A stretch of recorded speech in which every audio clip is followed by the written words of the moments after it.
Hey, Foot Clan, the live tour is coming up. Come see the Footballers. We're going to be in 5 cities. You can learn all about it at ballerslive.com. LA is already almost sold out, but there are tickets left in Chicago, San Francisco, New York, and Phoenix. ballerslive.com. This is D.D. Westbrook here with the Jacksonville Jaguars, and you're listening to the Fantasy Footballers Podcast.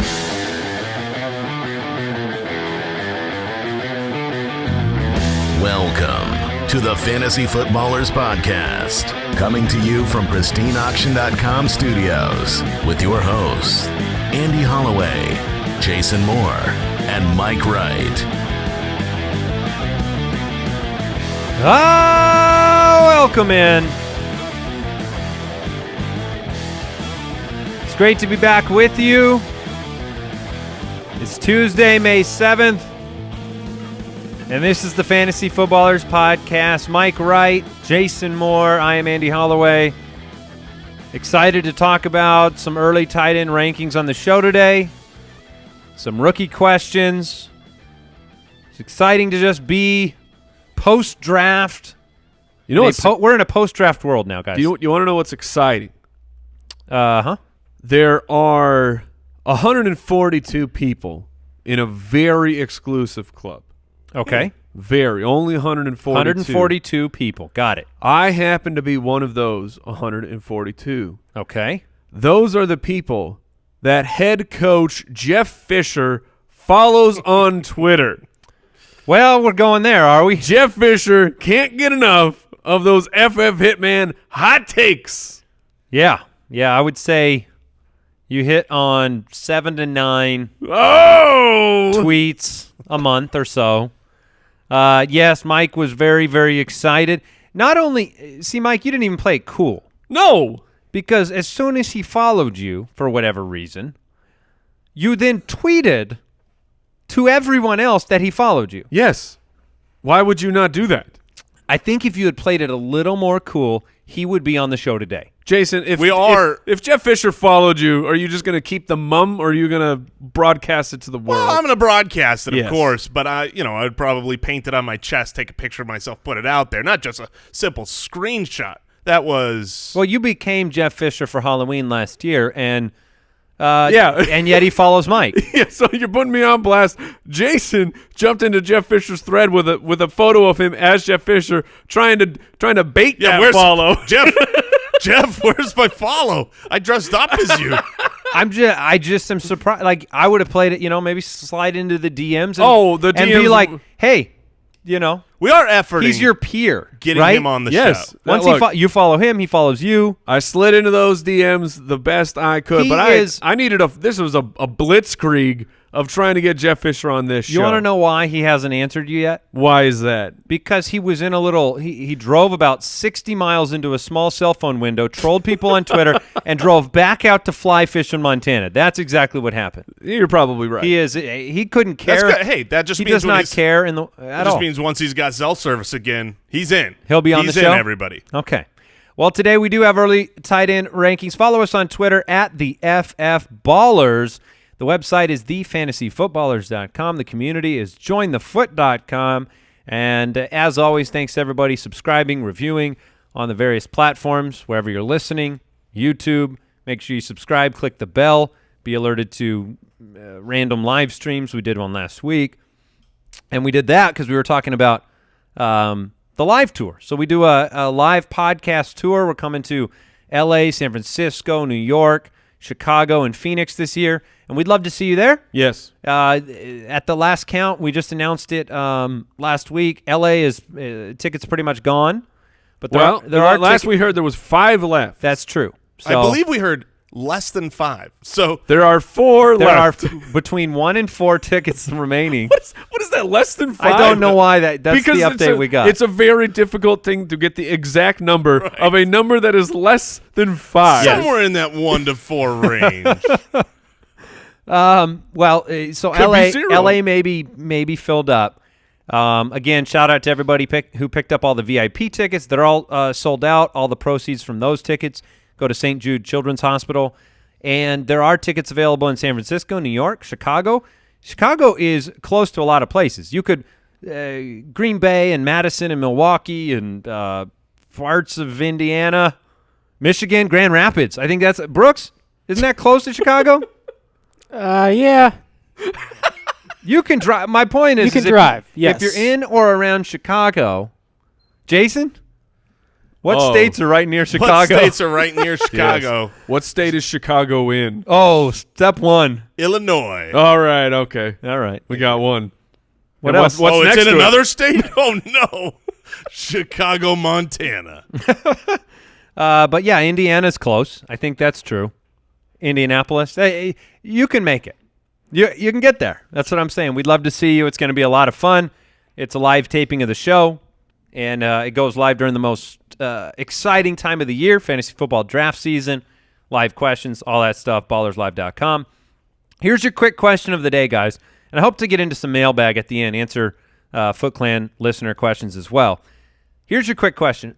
Who is your favorite rookie that isn't in the first-round rookie average draft position? So the ADP, no one in that first 12 picks, but who's your favorite rookie outside the top 12 by ADP? Last year, this is where Jason brought up Dante Pettis' name. He was not part of the top 12 last year, but Dante Pettis had a breakout season before dealing with some injury. But is there a name that you just love? Yes, and it's the one that Mike has. I did it. You Yeah. want me to jump in Oh, there you then? should jump in because I think this should be the first one we talk about. It feels like people have no idea what to do with this guy, and I will readily admit I am right there with you. But Deontay Johnson was drafted third round, correct? Third Yes. round by the Pittsburgh Steelers. Yes. And it's just the Steelers are very interested in Deontay. That makes me very interested with him, and I've seen him go third round, late second round, and the Steelers they have a very strong track record of hitting on receivers. It's not 100%, but nobody hits 100% on any position in the NFL, and they have a need.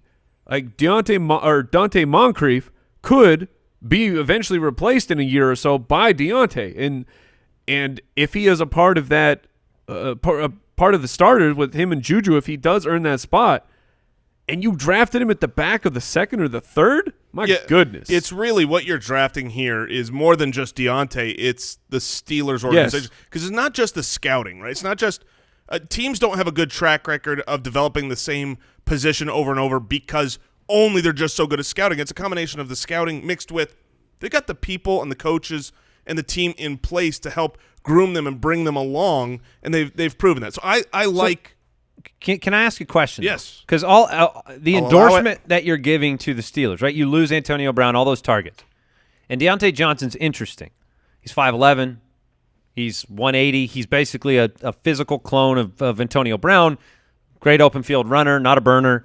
But the argument you make for Pittsburgh, they drafted James Washington in the second round last year. Yeah, that's why it's not perfect, but people were scooping James Washington up at the back of the first round last year. But do you feel the same bullishness about Washington stepping up into that and being developed by that Pittsburgh system into the next great wide receiver? Like, would you say right now, you're in a dynasty league, you've got to pick Deontay Johnson or James Washington? Who do you pick? It's definitely James Washington. Yes. I mean, I agree with that. without a doubt. This is saying for rookie-only drafts, when you're looking for value in the second round, and usually value in the second round, you hit less than 40% of the time. Just on ADP, you go back over years and say, how many of them panned out? You're looking for certain situations or skill types or little markers that give an avenue for success. And the fact that it's a highly drafted wide receiver Steeler in the year that they lost Antonio Brown, it just says, yeah, I'll take my dart throw on that guy.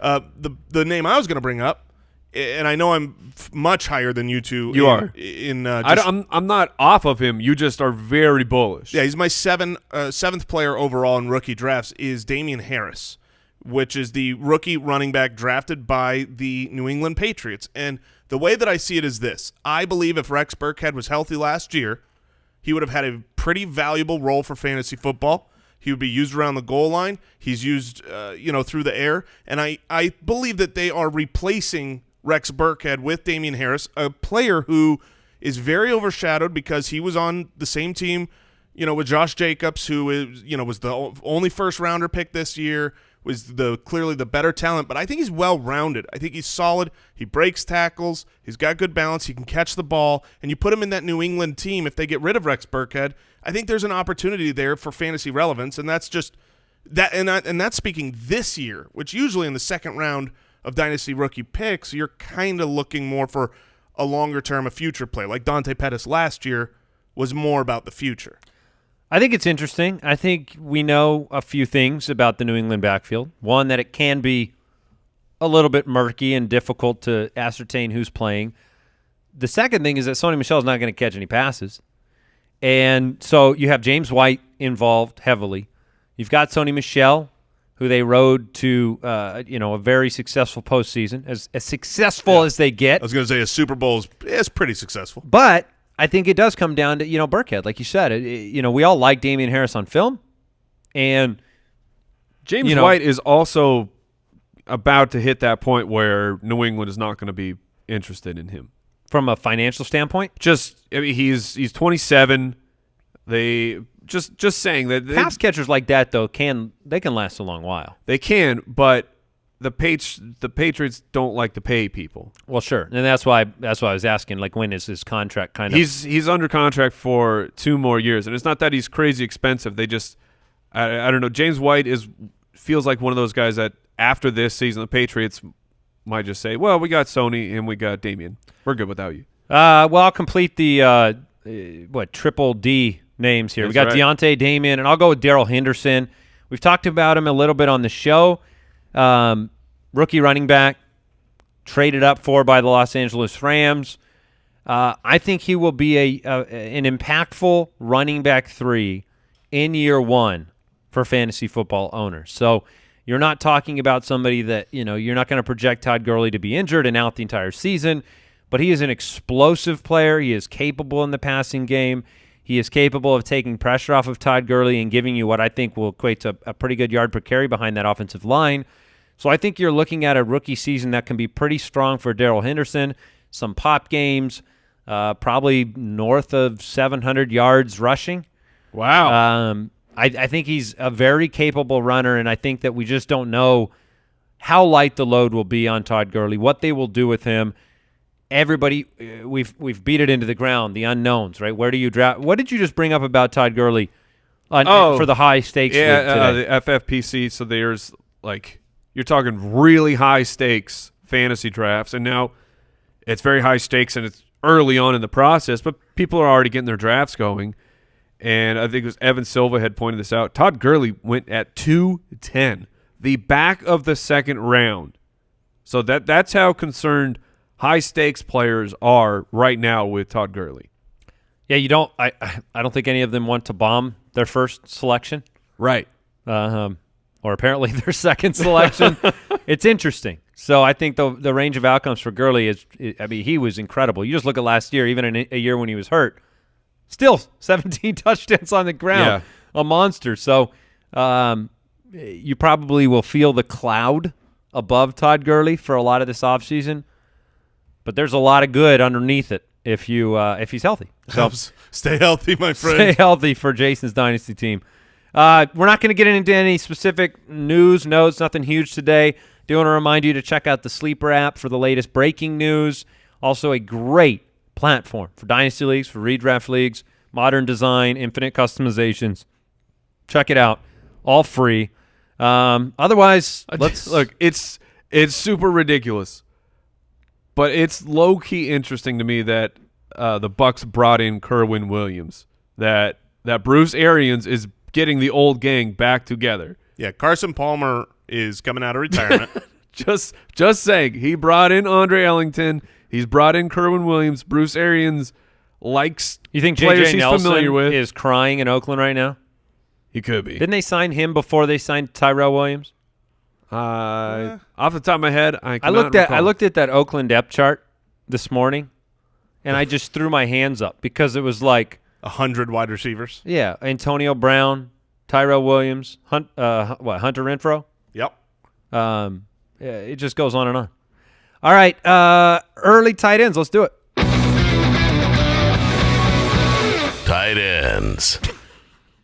It's a vicious announcement. Tight ends.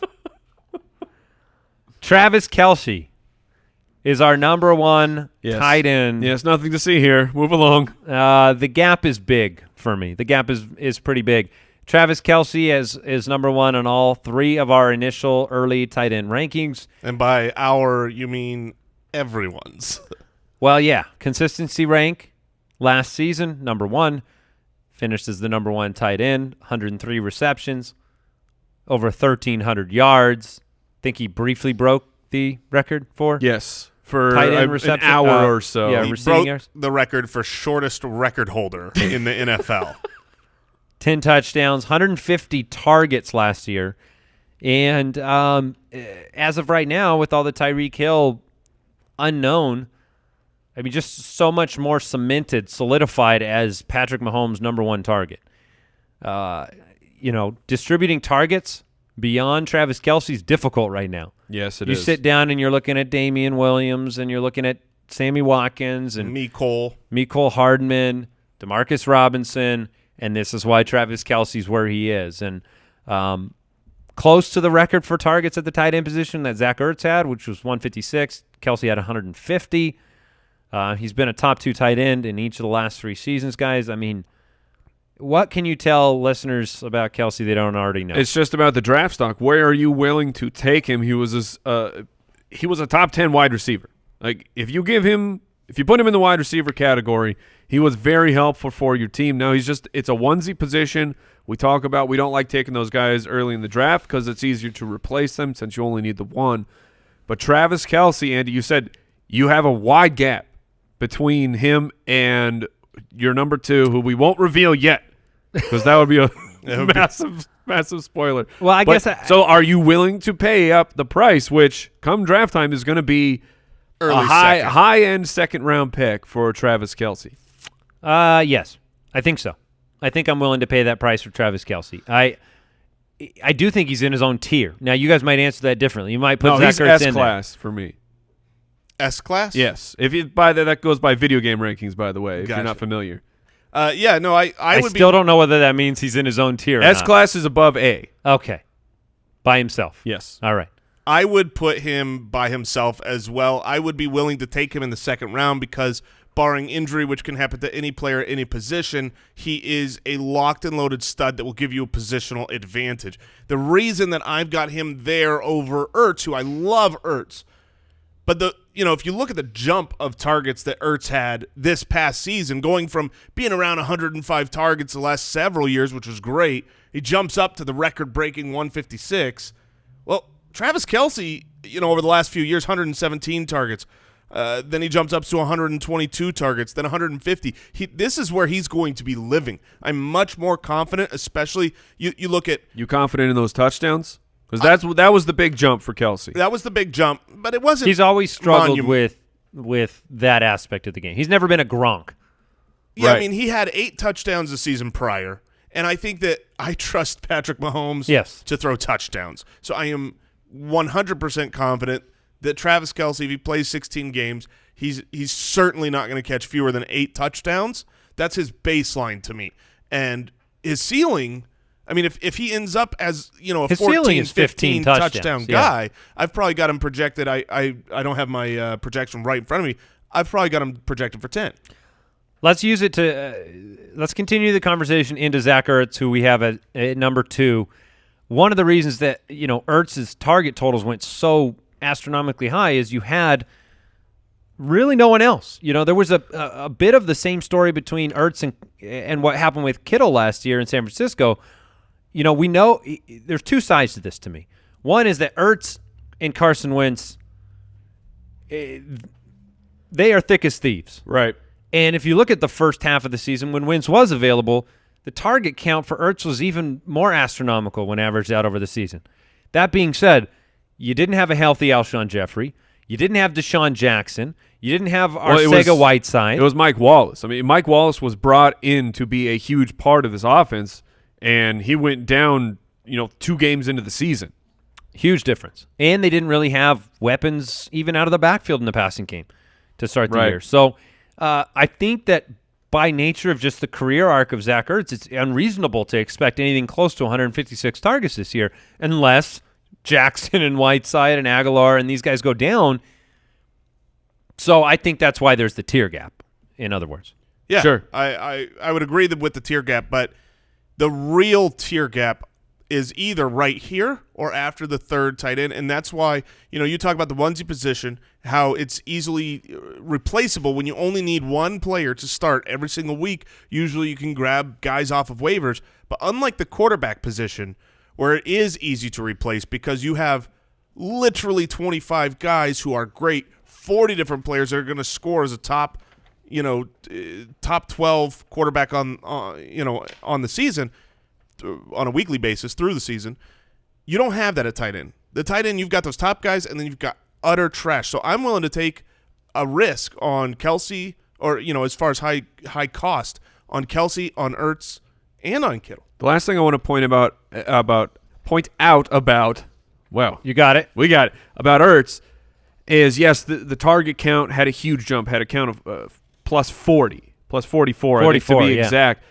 The previous 2 years, though, you're talking Zach Ertz appeared in 14 games. So, and if you prorate out what his target share was looking like, he would have been in the 120s. So the jump wasn't as extreme as 44, but I am at 127. Okay. For the upcoming that's great. year. Yeah, I think that's a very fair But in case you projection. forget, last year, 156 targets, 116 receptions at the tight end position, NFL record, 1,163 yards and 8 touchdowns. So that was a target share of 23%. Whoo! That's bonkers. Give that to my tight end, please. Yes. Even when you look at, Kelce, that's what Kelce had, 23% target share. That's why those guys are elite monsters. Now, did you bring up Goddard at all in when we're talking about all the other people that could possibly encroach on targets? Deshaun Jackson, No, J.J. Arcega, he should be Whiteside. brought up. Second year. Yeah, Goddard, I expect to take a step forward, them to use more two tight end sets. I think Goddard is actually going to be a guy that is deserving. By the end of this season, I think he'll be a weekly startable asset. And if that happens, so does that scare you off of Ertz? It doesn't scare me off of Ertz, but it has to be something that mitigates his true upside potential. I don't see him having the 150 targets that he had this last year. But he's going to be, what, a third-round pick? Maybe fourth? Zach Ertz? Yeah. Yeah. Yeah, we'll have He's to wait and probably see. the best. Man, it's Value? hard to say. I would rather pay the early second for Travis Yeah, Kelce. I think I would too. All right, before we jump into our third-ranked tight end, I do want to take a second. I want to thank SeatGeek. Look, the ticket industry has not changed in a long time. There are a bunch of big companies. They've been around forever. They don't care about making the experience easier. And if you know this show, we like things easy. Mm-hmm. We like them easy. Well, there are more than 50,000 five-star reviews for the SeatGeek app. That's a lot. They are a ticket company that puts people first. Millions of tickets all over the web. They search them. They find them. They show them on the deal scale of 1 to 10. Put them on a map. They just make it easy. 2 taps. You got it. I've bought tons of tickets to Diamondbacks games. My son loves going to Diamondbacks games. We've grabbed Cardinal primetime games with SeatGeek. It's easy. You pull out the app, and you're done. I love not having to think about where to find tickets. I just use SeatGeek. And our listeners get $10 off their first SeatGeek purchase with the promo code BALLERS. SeatGeek supports our show, so go and support them. That's $10 off your first purchase of concert tickets, sports, comedy, whatever you're listening to, whatever you want to check out. Promo code BALLERS. And we also want to thank Lisa, who knows how important rest is to a better life. Lisa is the foundation of a healthier, happier you. All of their products have been thoughtfully designed to go beyond just creating a comfortable bed and transform your bedroom into a sanctuary that you want to spend time in. They're a great company. They donate for every 10 mattresses that they sell, they donate a mattress to nonprofits, those who are in need. They've donated to more than 32,000 different people in need of mattresses, which is great. I personally have their Sapira mattress. If you're looking for that hybrid, the best foam, the best springs that come together, give you edge-to-edge support, it's awesome. Highly recommend it. Don't miss out. You can live healthier, happier by resting deeper. Order today and get 15% off your purchase for a limited time at lisa.com/BALLERS. Lisa.com/footballers and use the promo code footballers. That's Lisa, LEESA.com/footballers, promo code footballers. And keep in mind, you also get a 100-night risk-free trial plus free shipping and returns. All right, guys, let's talk about George Kittle. I think he's very interesting. He's our number 3. All three of us have him at number 3. Last year, the second most consistent tight end, finished the season as the number 3 tight end, broke the record for yardage from the tight end position, 88 receptions, 1,377 yards, and 5 touchdowns on 136 targets.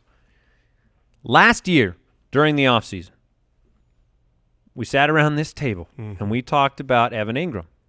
We talked about Evan Ingram's explosive breakout rookie season. We talked about the fact he was the beneficiary of injury on the New York Giant offensive side of the ball.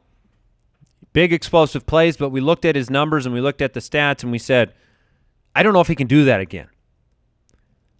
When you look at George Kittle, obviously we all have him at 3, but I do see a significant gap between the top 2 guys and Kittle, and I just don't know how he repeats a season like this again.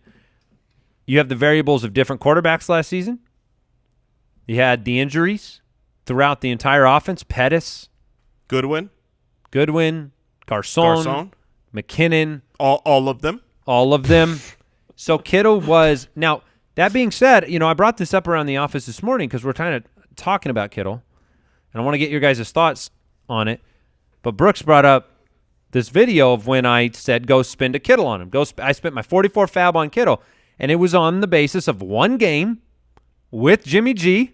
Yeah, very small sample. Running downfield routes and looking like a new Gronkowski. Somebody that could stretch the field from the position. Somebody that could go, and we saw it last year, massively explosive plays. Week 14, 30.5 fantasy points. Week 17, 25 fantasy points. Those are week winners. You get that from your tight end, it's over. Right. Yeah. And it's hard to gauge him. I mean, the game you saw where you were real excited week 1, that was with Jimmy Garoppolo. Obviously lost Garoppolo early on in the season, and the splits are more in favor for Kittle playing without Garoppolo this past year, but I feel like the sample is just too small to really make any type of conclusion. And I think having him ranked at number 3 is going through the process of saying he is going to regress slightly. We don't think he's up on the level of Zach Ertz just yet, but he is an absolute athletic monster, has the opportunity to be – let me ask this. Do you think he can still be the number 1 option when they're with the Pettis in his second year and Goodwin and maybe Deebo Samuel's getting involved? Yeah, 100%. Yeah, he can. I don't necessarily – which is different than most tight ends are nowhere even near being the number 1 target for their team. That's fair. That's what I basically wanted to bring up is that he is not like other tight ends exactly the same way that Kelce isn't. I mean, Kittle is – an athletic freak. He's one of those guys that when you watch him break tackles and do things, he is an absolute beast, and there's, you just can't teach that. So he has the opportunity. Can't teach beast. You can't teach beast. So he has this opportunity. Marshawn's been saying it for years. Where, you have an offense that I think we would all agree across the board, we expect the San Francisco 49ers to take a major step forward on offense this year. Would you guys agree with that? Having their actual starting quarterback and healthy wide receivers, they drafted a couple guys. Do you expect them to go up or down from last season as an offense? I'm not expecting major, but definitely it's maybe not, like a step and a half. It's not so much about what's the gap, but my point is they're trending upward. Sure. And if the offense is better for San Francisco, even if he has fewer targets, that's still more opportunities around the goal line, things like that. So this is why he's number 3. But he does carry risk because if Pettis breaks out and now all of a sudden they've got more, with Deebo Samuel and Jalen Hurd and these guys that are not allowing Kittle to be up in the 130 targets, then there's risk there. 88 receptions last year for 1,377 yards. 4-year college career, 48 receptions. Yeah, well, he went 20 receptions in his junior year, 22 in his senior year. So I'm looking at fantasy football. That just makes me laugh. They just didn't use it. Fantasy football calculator. But right now, Zach Ertz is the 212 and George Kittle is the 305. Are you willing to pay the price for either of those guys if that ADP were to hold? Wait, you just said Kelce is no. I said Ertz is the 212. George Gotcha. Kittle is the 305. I think I would pay up for Ertz. I would. The truth is what you're sacrificing there. Where's Kelce? 205. Yeah, That's would be the what you target. want. That would That's what you be want. the guy I would want the most. We all agree on Travis Kelce. That's why I if you left had him out of the said- question. Yeah, if you had said 112, though, there have been years in the past where Gronk has been a first-round pick. If I was like, hey, you guys want a Snickers bar or you want this broccoli? That's why I didn't put the Snickers bar in the I think question. there was a time, though, this offseason, and it was before the Tyreek stuff happened, but it just looked like on paper, like Kelce was going so high and Kittle was going so low, that Kittle was the obvious pick to me. I don't feel that way anymore. Right. You got a round difference. So let's go to number 4 on our early tight end list, O.J. Howard out of Tampa Bay. I have him at 6. Jason, you got him up at 4. Mike at 5. O.J. Howard needs to stay on the field. If O.J. Howard stays on the field, he's too talented to not produce. I think that's what we can all agree on. He's our number 4 overall tight end. Last year he finished at 13, but he was the 4th most consistent last year when he was actually on the field. So has to take a step forward. We know Cameron Brate's in the rearview mirror. Bruce Arians hasn't traditionally used tight ends, but again, I still go with the too talented rule. All right. Yeah, I mean that's my thing is whatever Bruce Arians wants to do, and he's going to put a better offense in place. Jameis Winston uses tight ends. Jameis Winston will look for his tight ends running down the field, and there's no way they're not going to use O.J. Howard and capitalize on the gifts that he has. If that's the case and he plays 16, I mean, you just said it. He was one of the most consistent tight ends when he was playing. If he stays healthy, I don't see how. I mean, right now I've got him down for only 86 targets total. And we've been talking about comparing that to these guys who are up at 130-plus targets, and this is coming out as my tight end 4 because I think his red zone opportunity, his ability, like Kittle, to just break away on an 80-yard run. Not every tight end can do that. O.J. Howard has done it multiple times and will continue to do it. So when you have those big, massive games, you also have a tight end coming into, what is this, his 3rd year in the league? That's usually how long it takes a tight end to really come into their own. At least. So His pace last year in games played, 77 targets, 54 receptions, 904 yards, 8 touchdowns. that's great for a tight end in this landscape. Yeah, I mean, I think, and then you have real opportunity there. They didn't spend up in the draft to go get another wide receiver option. You lost Humphreys. Yeah. You lost Djax. He's going to be used, and I coming out of college, if you remember, if you've been with us for the last 3+ years, when he was a rookie, this was a generational talent. O.J. Howard was like, okay, since Gronk, he was, we've talked a lot about T.J. Hawkinson and Noah Fant this year, 2 really good prospects.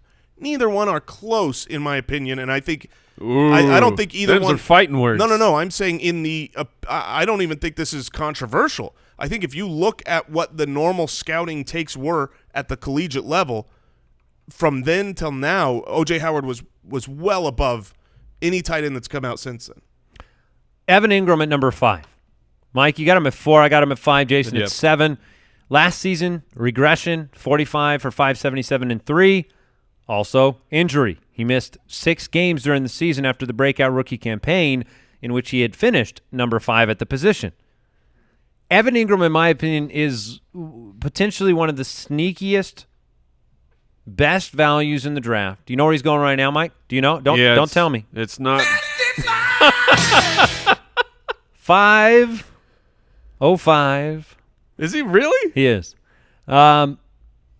Do you like that value for Evan Engram? No, you don't. and I feel like Nope, I'm in no the more. front of the bus driving team Evan Engram, but I wouldn't pay a 5th rounder for him. Here's one of the reasons I like it. Now, you have Golden Tate, you have Sterling Shepard, and both of those guys are going to soak up targets. But no Odell Beckham Jr.? I just think Engram has the opportunity to do a lot more with no OBJ. Yeah, I completely agree with that. Last year, you're talking the 4 games without him, without Odell Beckham, where Evan Engram was actually playing, he literally doubled his fantasy output. When he was given opportunity, he would come through almost every single time. And if you were watching any Giants games, if you had Evan Engram stock, it could be incredibly frustrating of just, why are you not even giving a target? Why is Evan Engram on the field right now if you're just going to waste what he's doing? So I completely agree that he absolutely has the opportunity. Golden Tate,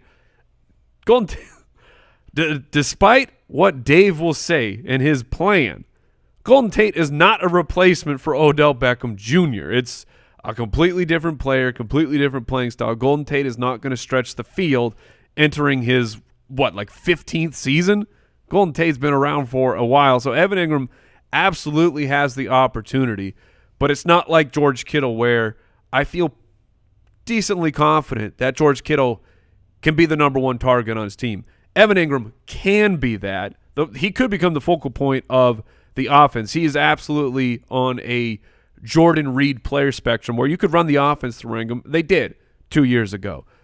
But I'm not fifth round positive that that's what I'm going to get. Yeah, it's all about risk, and you're 100% right. If Golden Tate becomes the primary target, then Evan Engram will be an afterthought. There's just not enough. Eli's not getting better at this stage in his career. Hey, sorry, Dave. It's me, Dave. Yeah, sorry. Eli's not getting better, so it's 3 years. The offense isn't better without Odell Beckham. But if Evan Engram is the number one target, if he becomes that, then he's well worth a fifth-round pick. If I had to put the odds out there, my odds are that he will not be that number one target. I think he'll be the third or fourth target on the team. Third or fourth target on the Giants. Okay. Because you've got – I mean, you've definitely got believe Sterling Shepard probably ahead of him, Saquon ahead of him, and then it's a question of whether Saquon, Golden Tate's ahead of him or not. It's just I'm willing to give comes down Tate to me. and Saquon the nod. Yeah, I would Saquon for sure. But does he keep pace with Golden Tate? And I think he's still going to be good. He's my fourth ranked tight end, mostly because the other tight ends are garbage. He's not going to block. Oh, no. I don't want him to block. And that's great for fantasy. Yes. Yeah. Don't you start learning how to block, Evan. It's one of the problems that O.J. Howard had early on, though, right? Too competent a blocker. It's one of the reasons people like Engram over Howard in year one. Mm-hmm. Number 6, Hunter Henry. Chargers, tight end, returns. Didn't play last year. In 2017, 14 games, 45 for 579 and 4. He's a forgotten man. Yes. Had he played last year and dominated, he could very well be the third or fourth on this list. He is coming off of an injury. However, that What? it does go for any player. Had they played the last world. year and dominated. If any player dominated last year, they would be near the top. Every player that we're talking about other than this one played last year, and we know what we have in him. But if they played last year and they dominated, That's okay. then fair. we would be talking about him as a top 3 pick. Okay, fair. Guilty as charged, Your Honor. But the point is, you have Phillip Rivers, who has 24. always utilized. I mean, Antonio Gates has been. Hunter Henry is 24? Yes. Wow, that's No. a young boy. I mean, Phillip Rivers has always used the tight end well, especially around the goal line. Now, you could obviously credit that to Antonio Gates being a Hall of Fame caliber, and some of that is rightly deserved. But it's a system and a team that wants to use a tight end, and then you lose Tyrell Williams. They don't bring in a replacement, so targets have opened up for the offense when he comes back. You obviously also lost Gates. Not that there was a whole lot of volume there, but the opportunity is there for this to be pretty much a three-headed offense to me between Keenan Allen, Mike Williams, and Hunter Henry. And if this offense is, trucking along, I mean, Hunter Henry's not going to be – he's not going to cost you much. I can't imagine – I mean, Oh, yes, he is. you think he's – if On Evan Engram is going at the fifth round – on Fantasy Football Calculator, so that's the source I'm using, Hunter Henry is going 7 spots behind Evan Engram. No, thank you. People, look, he is. No, thank you. He's not as forgotten as you think. apparently not. People love Hunter Henry. I thought for sure highest he would be 8th round for the people. People were stashing Hunter Henry through the ACL injury with the news that he might get on the field at the end of the year. People love Hunter Henry. Last year, tight ends in the Chargers offense demanded only 14.4% of the targets. All the years prior, come on, Virgil, 21, 25, 24, 21. So, yeah, the history is there. He has to stay healthy, though. I'm not willing to spend a 5th, 6th round pick on the hope that he's healthy. Certainly because he's – I don't know. It seems risky. He has great upside, but there are tight ends I'd probably prefer later on. If you don't get one of the early tight ends, then you take usually the strategy is you wait until the double digits. You take someone around that 9 or 10 range who has the opportunity or the talent to kind of take a huge step forward and maybe become that guy. I'm certainly not going to be taking him in the 6th round. If that guy you wait on, if he dominates, he will be drafted. If he dominates and plays this year, he'll dominate next year. He'll be a top pick. 3 pick. You heard it here first. All right, hey, we've got our first great controversy. Number 7 on the list. Jason, you are the measured man here, though, because you have him at 8. Where he belongs. Mike has him at 11. I have him at 4. Eric Ebron. Last year finished as tight end 4. Consistency rank of 5. He's 26 years old. 66 receptions, 750 yards, and 13 touchdowns on 110 targets. New best friend for Andrew Luck. The red zone prowess, finally Eric Ebron paid dividends for fantasy owners. And we didn't believe it. And then once we did believe it, he had a couple random goosers. Right. But then he came back, and, I mean, that's a ton of touchdowns last season, 110 targets. I don't think this season is going to be all that different for Eric Ebron. That's why I have him at number 4. So do I think he'll score 13 times? No. I have him at 10. I think he'll get in the end zone 10 times for Andrew Luck. I do. I think it was a friendship of opportunity. They have absolutely reloaded, bringing in Devin Funchess, bringing a high capital pick on Paris Campbell, and we get into it all the time about Jack Doyle, but Ebron really surged. He was still catching touchdowns when Jack Doyle was on the field, but when Jack Doyle went out with his season-ending injury, that's when Eric Ebron really started to shine, and Doyle is going to be back, and Doyle is going to be on the field as the primary pass-catching tight end, in my opinion. So with all of those things, I don't have Ebron coming close to the 10 touchdown. What's it going to take for you to believe? No, I don't even care if he believes in Ebron. I want to know what it's going to take from a history standpoint. Even right now, Jack Doyle is dealing with recovery from injury. 12 games in 2017, 4 games in 2018. Why the confidence that Doyle's going to be the premier guy? Isn't there a world where a 26-year-old Eric Ebron, 13 touchdowns, their head coach says to themselves, wow, that really worked. He's pretty good. That worked out. Why give it back to Doyle? Because Doyle's a complete tight end. Eric Ebron is just with those baby hands? Fair enough. And he's missing something. And here's the last report from the Indianapolis Star on March 29th that Doyle is on track for training camp. So always good.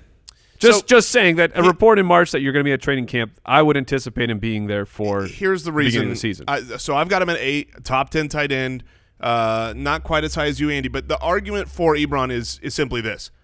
Where he found his hay here in Indianapolis was touchdowns, right?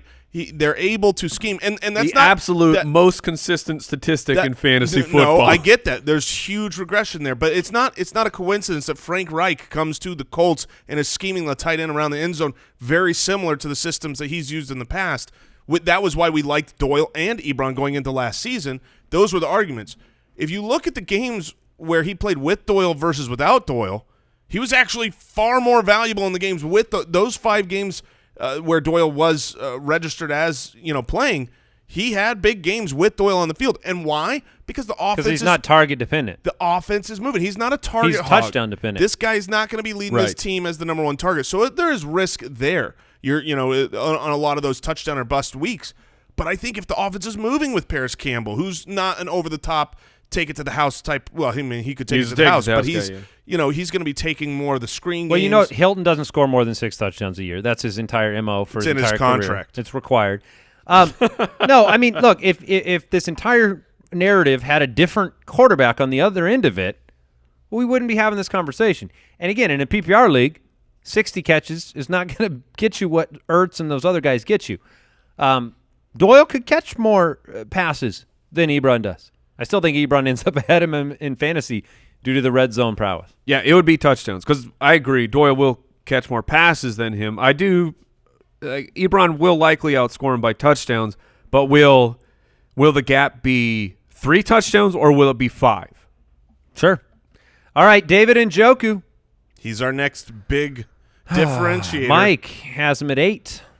He's 8 on our list, and then Jason has him at 5. Yeah, I get to be measured this time. I have him at 11. Why do you hate David Njoku? I don't blame Andy's rank of 11 at all. I think your rank of 5 stinks. Well, here's the thing. The burden of proof, I believe, on those that like David Njoku should be on the one having him at 5 because last year he finished as the number 9 tight end. He was the 17th most consistent. He's never had a real dominant game in the NFL at all, ever. Even last season. That's the thing that bothered me the most about believing in David Njoku, the athletic freak, incredible touchdown celebrations, great quarterback. Baker really should throw all touchdowns to David Njoku. Oh, for entertainment purposes, I love it. Pretty sure Odell's going to have some good celebration. Last season, a season in which the Cleveland Browns did not have Odell Beckham Jr. That's correct. There were 4 double-digit games out of 16 that David Njoku put up. It's not enough for me. I agree that it is not enough for anyone. Last year, when you had that, you were not happy. But again, we're projecting this next year. We're projecting the year 3 for David Njoku. I would like to project last year's stats. Okay. I'm going to go with 56 for 639 and 4. That is a really solid projection for last year's stats, Andy. 88 targets. Did you project his targets to increase this season? Barely. I projected him up to 90 targets, so only 2 more targets. It's not like a huge I think he's going to take over, obviously, with Odell coming in. But if you look at even just his catch percentage, right, comes into the league, he's catching 53% of his balls. Last year, 63%.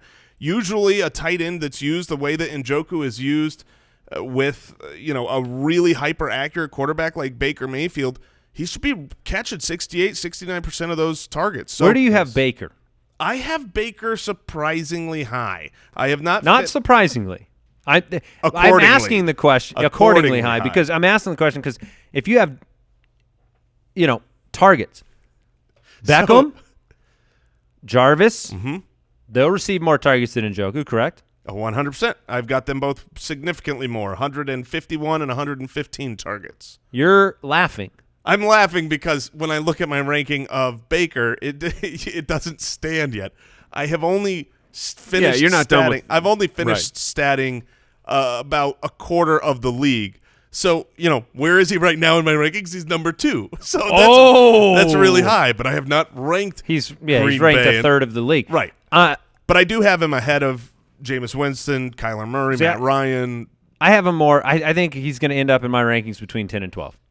I know, Mike, when you finished yours, you were surprised how low he was. Yeah, I'm not done either, but he's trending more to that 9 to 12 range, which I was ready. Man, I was ready to unleash Baker Mayfield as a top 5 quarterback, but it's just not working out that way.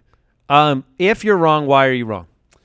If I'm wrong, the reason I'm wrong is because he does not catch enough touchdowns because he's not a volume receiver. He's not a tight end. Here's the thing. He had 4 last year. I've got him at 5, right? And you guys have him at 11. The difference between the number 5 tight end and the number 11 tight end going in, as far as projections go, is irrelevant. I mean, it's a handful of points. It's so close together, this grouping of tight ends, where it's like if one guy gets one more touchdown, he's going to go from the back of this list to the front of this list. When you get to the bottom of the tight ends, a lot of times you are talking about that. I do have this next player ahead of him, Jared Cook. Mike, you got him at 6. I got him at 7. Jason at 11 last year. He was the only show in town in Oakland, the tight end 5. He's now on the New Orleans Saints. Drew Brees gets to throw him the football. The Saints, since Jimmy Graham left, have been the inverse of the whole Bruce Arians doesn't throw to the tight end argument that we're trying to say doesn't really exist. Once Jimmy Graham left, the target share to the tight end because you didn't have the most athletic freak in the league, it has declined. Now, last year, 17.4% to the tight end position. Jared Cook comes in after a 68 for 896 and 6 season. I like him a lot, and I like him a lot because the Saints didn't do anything. Again, in the draft, they have Traquan Smith and Ted Ginn, both guys I don't consider high-volume receivers. They have Michael Thomas, who soaks up targets all over the field. Jared Cook, if you told me right now, let me ask you this question, Mike. What are the odds that Jared Cook has the second most Okay, I'm not counting Alvin Kamara. Alvin Kamara is the second most. Sure, okay. But of the pass catchers running routes, is Cook who you have projected at number 3 behind Kamara and Michael Thomas? It's not outside of the realm of possibility. The point I was going to hit on was people are talking about the Saints didn't add anybody. They added Jared Cook, and I don't love Jared Cook, but I really like his situation. He's on one of the best offenses in football now, and he at least has some juice. I mean, coming off almost 900 yards. He could. Brooks, can you give me an age check on Jared Cook? 52. 32. I'm guessing, but I'm right. Oh, okay. You're guessing, but you're correct? That is correct. But What's his age, Brooks? Yeah, it's 32. Boom.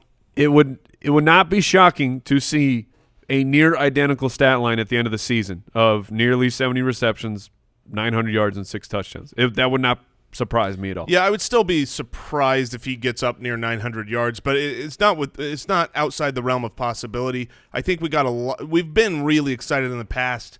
Benjamin Watson and whoever comes in the tight end is like, oh, he's going to take that Jimmy Graham spot, and it hasn't really been there. We did not make that argument, by the way. Neither of us. Please don't bring that into the fold. I do not want to say he's the next Jimmy Graham. Not any stretch of the imagination. Well, he's the next Jimmy Graham if you're talking about Jimmy Graham right now. I have him at 55 receptions. How many? 700 yards, 6 touchdowns. That's all it takes to be number 9. And I don't think it's fair to say they didn't bring anybody in this offseason outside of Jared Cook, because Adam Humphries, who used to be pronounced with an Humphries, he moved on to Tennessee. I think that kind of took the out. It did. It's a But Lil Jordan. It's Meffries. Lil Jordan Humphries for the Saints. Oh, look, that's pronounced with an Humphries. It's pronounced with an undrafted. Oh. That's true. All right, Vance dance time. Number 10. Yes! Vance McDonald. I love that Mike's so excited. We all have him at 9. He ends up 10 on our consensus I ranking. am just very excited that as I've been on the dance floor. I have been shirtless on this dance floor for quite some time, doing my best moves, and I've been alone. I've been alone on this show. You've been alone for a good reason, Mike. You've been alone because now it's time to care. Before it wasn't time to care. That's fine. While you guys come out there, you're probably going to pull a hamstring or something because you're not warmed up. I got a nice flop sweat going on from all the Vance dancing I've been doing. Vance McDonald is your number 9 tight end. Yes. Do you have him projected for this season? Not yet. I do. At number 9. I do. You don't know how many receptions he has? He's actually very close to Cook's give everyone projection. 55. 55, 705. Last year, 50 catches, 610 yards, 4 touchdowns. You look at the departure. Lev Bell, gone. Antonio Brown, gone. Jesse James is gone. Jesse James, gone. Vance is the guy. So do they run the offense? Do they increase his target volume? Or do you look for guys like James Washington and DeAndre Johnson? I think Vance just naturally Ryan increases. Switzer, who wasn't there at the beginning of last year, but it was at the end. Does he have top 5 upside? Yes. Ooh. Yeah, I think he wow. does. I was going to say no. No, so here's yeah. Which is the opposite of yes. It's kind of like I was saying just a minute ago. To be top 5 at tight end, if you're talking 4 and 5, those two positions, it's a matter Jared of Cook did do it. It's who caught the most touchdowns. And I think if you're taking Antonio Brown all his touchdowns away, this is a guy who can break away, have long touchdowns in an offense that usually scores a lot. So Vance McDonald has that potential. This would be the type of guy. So Fantasy Football Calculator's got him going at the 7-12, almost 8th round. So there, you're, what are you Probably giving up? not. I'm But giving up. I would do that. But I'd if you're spend in that. on the top 5 upside, then I'm okay with that price. Yeah, I mean, I'm going to be on the clock. I'm going to say, do I want to take the shot at Vance McDonald here? The top tight ends are gone. Or do I want to take Emmanuel Sanders? Maybe he gets healthy, but I would rather try to fill a role where I go, I'm confident that he, even if he's not great and just unbelievable next year, he takes a step up from where he was last year because of the departure of the targets that have left, specifically Jesse James. Yeah, it's definitely interesting. Mike may be dancing all season long. Maybe Jason will be. I'll take my Vance dance. I will be. Would you do the Vance dance with Mike? Yeah, I'm securing myself. You can definitely do a two-man Van stance. Yeah. No room for a third, though, right? Yeah. Well, He's on my dynasty team. Yeah, I was just going to say that the dance will have a little bit of remorse because I had to trade. You'll be trade him to dancing, but Andy. then all my points will be going up. Kelce, Ertz, Kittle, Howard, Engram, Henry, Ebron, Njoku, Cook, and McDonald. Vance McDonald. I do want to get into the mailbag. You got time for a couple questions, Mike? You got them pipes ready? Yep.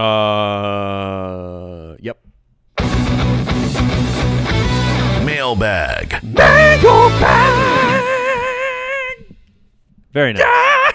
Very nice. If you got a question, go to the website, thefantasyfootballers.com. Click the Submit a Question button. You can also leave us a voicemail, 302-464-TFFB. Keep them brief and to the point, and we will put them on the show. Brian in Charlotte, North Carolina. So my redraft league, if you win the championship, and he did. Oh, congratulations. You get to choose what spot you pick in the draft order for the following year. Everyone else draws out of a hat. We do a snake draft. Where should I draft this year? I tend to think number 1 overall. Do you guys agree?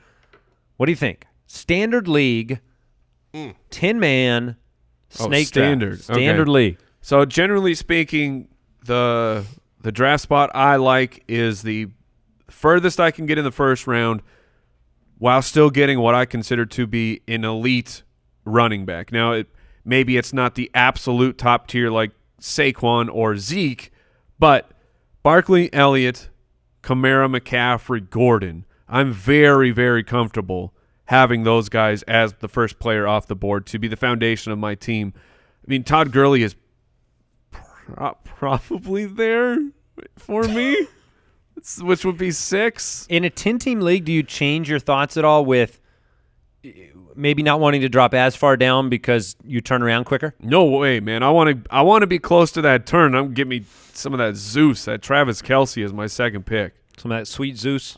Travis Kelce in a 10-teamer. Good night. I love it. Any thoughts on that, Jay, where you want His to draft? girl, okay, so I know he's on your dynasty team, Jason, so you have the endowment effect is happening. I wish. Is I wish it was happening, man. I am not bullish right now. He's on your super team, though. No, I do not have a super team. This is just a regular team that won the championship. is he in your – is that 5 that I listed? Is it 6 with Todd Gurley for you? No. Okay. No, it's not. And that sucks. I didn't realize how much I liked Alvin Kamara until I started climbing through the stats. In a standard league, a lot of the guys that, the Kamara, McCaffrey, and Saquon, look, every reception they're gaining yards and getting a lot, but those guys are bumped so much higher in our minds because of their receptions. I mean, I would really want to grab Zeke here. If Saquon happens to be everybody's 101, then I would grab the 2. And, I want Zeke. Okay. All right, how about this? Jake in Buffalo, better keeper, Devontae Adams in the 2nd round or Joe Mixon in the 3rd, PPR league? Oof. Devontae Adams in the 2nd or Mixon in the 3rd. It is a PPR league. It's Mixon. The better value is, I guess it's Mixon. I'll take Devontae in the 2nd round. Really? I will. Full PPR, most guaranteed, safest wide receiver. Yeah, I think he's safer than Mixon. I think I will go that way. Adam in Quebec was explaining to... Oh, bonjour. Yeah, thank you. Very nice. Was explaining the draft to my French girlfriend, and she was like, calamari? And I was like, no, Kyler Murray. New nickname? Is that a new nickname? Calamari? No. No. Do you guys like calamari? I love calamari. But I like some calamari. I was just going to say, all calamari is not I created love all equal. Kyler Murray. Yes, calamari great. Calamari can be great, can be rubbery and terrible only get calamari to a good place. I agree with you. I'm guessing Mike does not eat calamari because he doesn't eat fish and ocean things. The things, we've been changing. You've seen that I'm in on that sashimi life. That's true.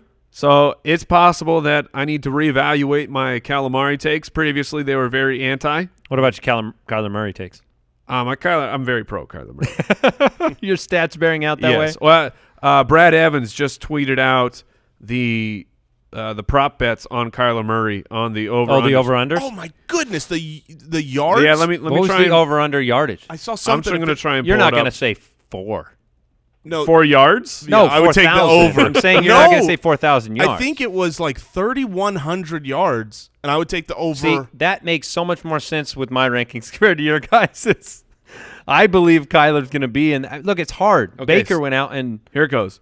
Over under. let's do it right here. Yeah, over Wait, under 475 rushing yards. I'm going to pull up my stats. Yeah, I am too. So Over under. I said I was going to talk Over some under stats. 475. I'll take the over, just barely. I've got the over by 100. Whatever you say, Jason's got the over. 3,100 passing yards. I'll Over. take the over. 17.5 passing touchdowns. Over. I'll take the over. That's what I said as well. So How- apparently is that- we are very in on Here's Kyler. the truth. I would guess not, we are. I would not take the over on the rushing yards. And I would not take the over on the passing touchdowns either, as far as like confidence level to make a bet. The over on the passing yardage I would take for sure. I would, if I were in Vegas, I would be parlaying all 3 of these right now. Would you be wearing your Cardinal shirt while you did it? No, you can't do that. Then You gotta hide it. They try and charge you extra. Uh-huh. They try and bump them up. Right when he's done making the bet, he takes off his black overshirt Yes, and says, I'm I a do. Cardinals fan. You never saw it coming. All right, And they but- said, wait, you took the over on all Yeah, Kyler's? surprise We you. definitely didn't see that coming. All right, let's move on. Pristine deal of the day. All right, pristineauction.com. We bring you a deal of the day every single episode. And right now, somebody got DeAndre Hopkins, a signed Texans jersey yesterday, $56 at pristineauction.com. Check them out. Right now is the time to be in on Pristine Auction because Well, yeah. these deals are coming in absolutely fast and furious. They got hundreds of new things up there every day. I have my office is decked out to the max. That's a good deal. That's a good deal. All right, thanks for tuning in. Thanks for listening. Come back on Thursday. We will see you then. Goodbye. Goodbye. Thank you for listening to another episode of the Fantasy Footballers Podcast. Join our fantasy football community on jointhefoot.com and follow us on Twitter @TheFFBallers. And Foot Clan, want to remind you about Lisa Mattress. Thank you for sponsoring the show. They know how important rest is to getting a better life. They have their most popular multi-layer foam mattress made with premium foams for cooling, contouring, pressure relieving support. So do not miss out. Live healthier, live happier by resting deeper. Order today and get 15% off your purchase for a limited time at lisa.com/footballers. Use the promo code footballers. That is Lisa, LEESA.com/footballers. Code is footballers.